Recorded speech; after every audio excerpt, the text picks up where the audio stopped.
what would it change? Are we saying that by harmonizing the act, commitment to the mandate and suppression of fearing will cease? Are we saying that harmonization of the act will prevent University of Cape Coast, for instance, from running a medical program? Are we saying that it will prevent University of Ghana from running education programs? So we see Samson. I think that the government is only using this to cover up the real intent of the bill. And with your permission, let me just link it up. If we go to Article 45, permit me to read, Article 47, it reads, the minister may give directives on matters of policy through the Ghana Tertiary Education Commission to a public university, and the public university shall comply. Samson, this is the key motivation of the bill. The issue of hearing and all those things, they are just using it to clone the real intent. And this is where I think stakeholders' concern has come up. Because if you kill university autonomy, if you kill academic freedom in universities, you destroy quality policy making in the nation. Let me give you 3 instances where I think that this bill, if it goes through, the university will suffer. In 2010, I was the chairman of council of Takoradi Polytechnic, now Takoradi Technical University.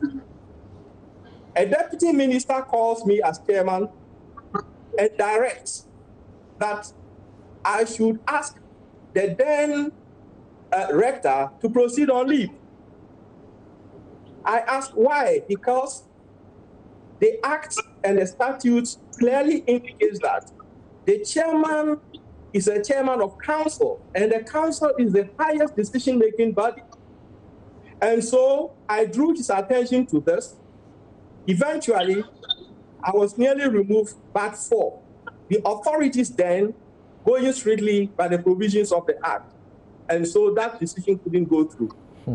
In 2011, another deputy minister of education, by radio announcement, decided that a program that had been approved by the academic board of the University of Cape Coast, granted accreditation by the National Accreditation Board, by radio announcement, that deputy minister ordered that that program should be removed from University of Cape Coast, specifically from the Institute for Educational Planning and Administration to GIMPA, by radio announcement.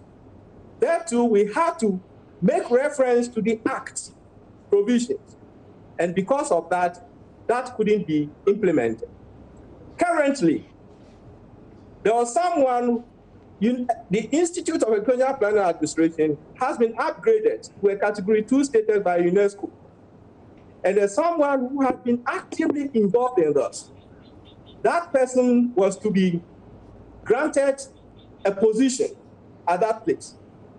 The Vice Chancellor couldn't in effect that because the Minister of Education is alleged to have made a pronouncement against the appointment of that particular person.